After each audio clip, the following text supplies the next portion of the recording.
ভিডিওর থাম্বনেইল দেখে যেহেতু ক্লিক করেছেন, তার মানে আপনি অবশ্যই বাস্তব ও রোমাঞ্চকর ঘটনা দেখতে আগ্রহী। আর যদি তাই হয়, তাহলে টপ ইনসিডেন্ট এক্সপ্লেইনড আপনার জন্য একদম সঠিক চ্যানেল। ডিয়ার ভিউয়ার, আপনাকে স্বাগতম।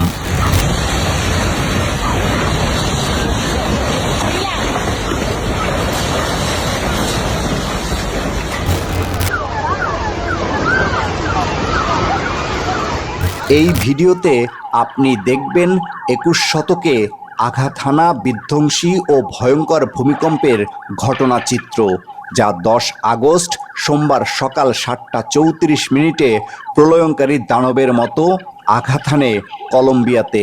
মাত্র কয়েক সেকেন্ডে তাসের ঘরের মতো ধসে পড়ে বহুতল ভবন ও হাসপাতাল, আর ঢেউয়ের মতো দুলে উঠে চূর্ণ বিচূর্ণ হয়ে যায় রাস্তাঘাট। মুহূর্তেই পুরো অঞ্চল নরককুণ্ডে পরিণত হয়, যেখানে এরই মধ্যে ১৬৪ জনের প্রাণহানির খবর মিলেছে। চলুন মূল ঘটনায় প্রবেশ করা যাক।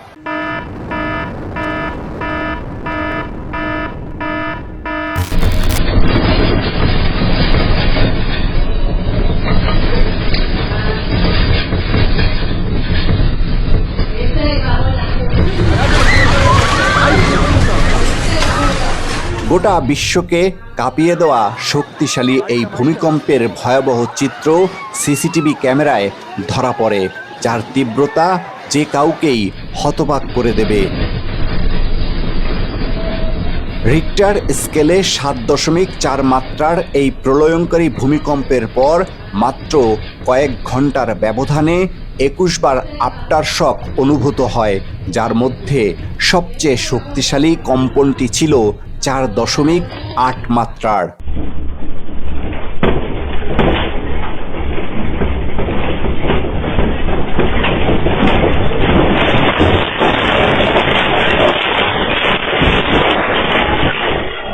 প্রায় ২ মিনিট ধরে চলা এই ভয়াবহ তাণ্ডবে থমকে যায় কলম্বিয়া।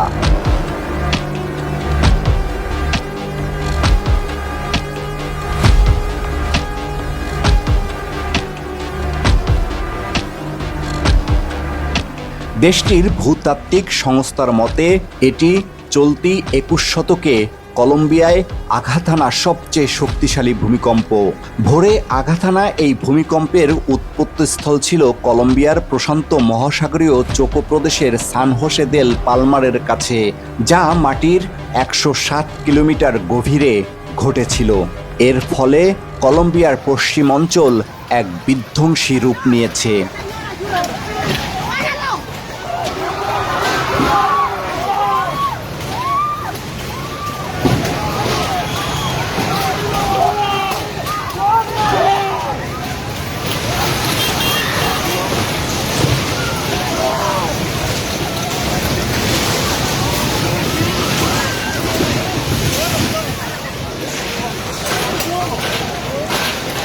কম্পন এতটাই তীব্র ছিল যে রাজধানী বোগোতা সহ প্রতিবেশী দেশ ভেনেজুয়েলা, ইকুয়েডর এবং পানামাতেও তীব্র আতঙ্ক ছড়িয়ে পড়ে, তবে সেখানে বড় কোনো ক্ষয়ক্ষতির খবর পাওয়া যায়নি।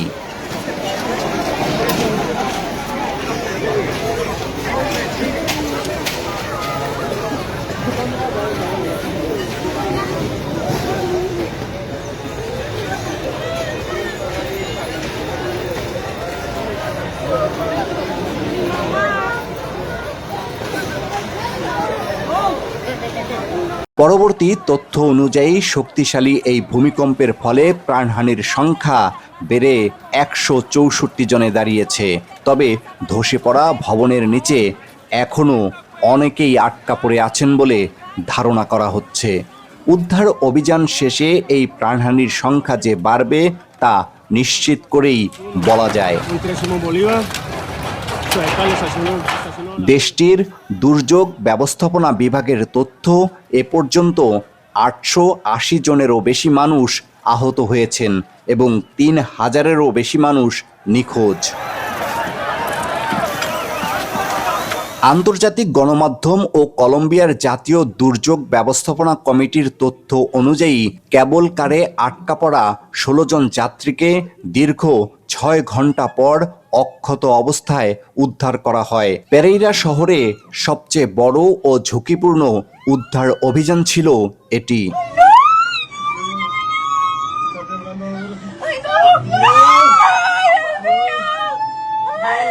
ক্যালি শহরে ধসে পড়া বহুতল ভবন থেকে উদ্ধারকর্মীরা ৩ জনকে জীবিত উদ্ধার করতে সক্ষম হন। ধসে পড়া হাসপাতাল ও আবাসিক ভবনের নিচে আটকে পড়া বেশ কিছু শিশুকে সফলভাবে উদ্ধার করে আনা সম্ভব হয়েছে, যার মধ্যে ৬ মাস বয়সী শিশু এবং তার মাকে স্থানীয়দের সহায়তায় ধ্বংসস্তূপের নিচ থেকে নিরাপদে উদ্ধার করার ঘটনাটি এরই মধ্যে ব্যাপক আলোড়ন সৃষ্টি করেছে।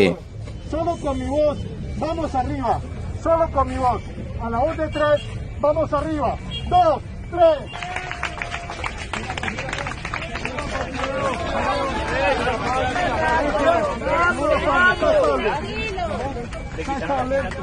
পুরো ধ্বংসস্তূপ জুড়ে উদ্ধার অভিযান এখনো চলমান থাকায় এই সফল উদ্ধারের সুনির্দিষ্ট কোনো চূড়ান্ত সংখ্যা সরকারের তরফ থেকে এখনো প্রকাশ করা হয়নি।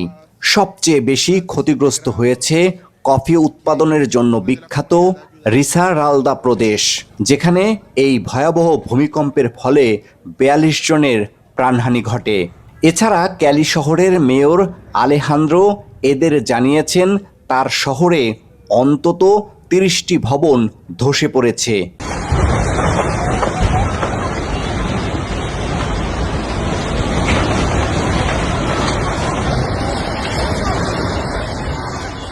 পেরেইরা, ক্যালি ও মানিসালেসো শহরের মতো বড় কেন্দ্রগুলোতে ১৫০০-এরও বেশি বাড়িঘর পুরোপুরি ধ্বংস হয়ে গেছে। শহরের কয়েকটি বড় হাসপাতালও মারাত্মকভাবে ক্ষতিগ্রস্ত হয়েছে। সবচেয়ে বড় চিকিৎসা কেন্দ্র ইউনিভার্সিটি হাসপাতাল অব ভ্যালে এর শিশু ও অভ্যন্তরীণ চিকিৎসা বিভাগের ৩টি ফ্লোরই ধসে পড়েছে। বাকি অংশ ঝুঁকির মধ্যে থাকায় রোগীদের দ্রুত সরিয়ে নেওয়া হয়।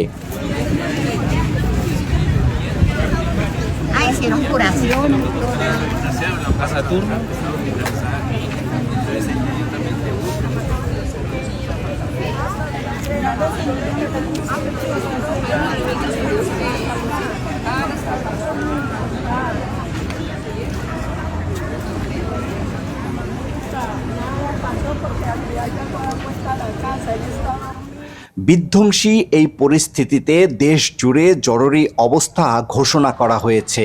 উদ্ধারকারীরা মানব শৃঙ্খল তৈরি করে ধ্বংসস্তূপ সরানোর চেষ্টা করছেন, তবে ভারী সরঞ্জামের অভাবে আটকে পড়াদের জীবিত উদ্ধারের সম্ভাবনা সময়ের সাথে ক্ষীণ হয়ে আসছে।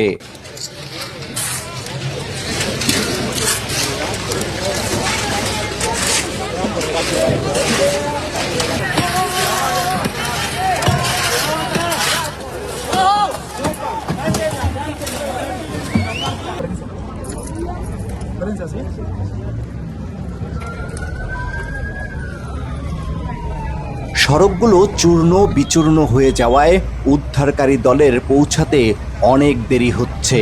গৃহহীন হয়ে পড়া হাজার হাজার মানুষের জন্য খোলা আকাশের নিচে ক্যাম্প ও জরুরি খাবারের ব্যবস্থা করা হচ্ছে।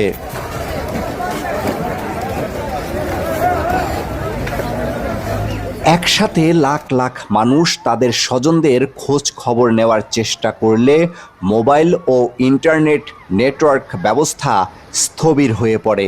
প্রধান বিদ্যুৎ সঞ্চালন লাইন ও সাব স্টেশন ক্ষতিগ্রস্ত হওয়ায় চোকো, পেরেইরা ও ক্যালি শহরের বিশাল এলাকা পুরোপুরি বিদ্যুৎহীন অবস্থায় রয়েছে, যা বাসিন্দাদের মতে এক ভুতুড়ে শহরের রূপ নিয়েছে।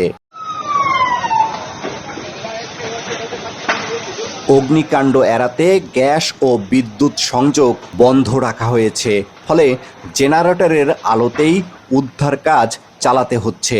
উদ্ভূত এই পরিস্থিতিতে বিমান কর্তৃপক্ষ পেরেইরা কুইবাদরের বিমানবন্দরের সমস্ত কার্যক্রম স্থগিত করেছে।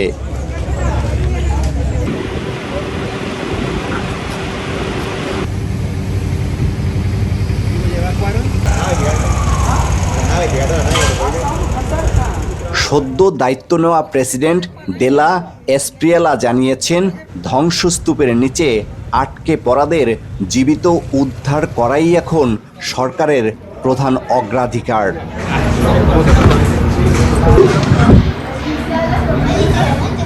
আন্তর্জাতিক পর্যায় থেকেও সাহায্যের হাত বাড়ানো হয়েছে কলম্বিয়ার জন্য। মার্কিন যুক্তরাষ্ট্র এরই মধ্যে $1.5 কোটি জরুরি ত্রাণ সহায়তা ঘোষণা করেছে। ইউরোপীয় ইউনিয়ন স্যাটেলাইট সেবা দিয়ে সহায়তা করছে।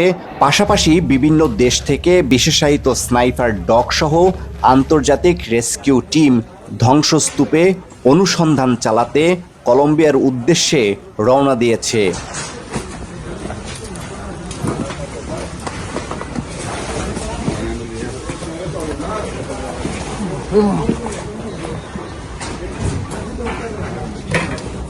ভিডিওটি ভালো লাগলে লাইক দিন। নিয়মিত আপডেট পেতে চ্যানেলটি সাবস্ক্রাইব করে বেল আইকনটি অন করে রাখুন। দেখা হবে পরবর্তী ভিডিওতে। ততক্ষণ পর্যন্ত সবাই ভালো থাকুন, সুস্থ থাকুন। ধন্যবাদ।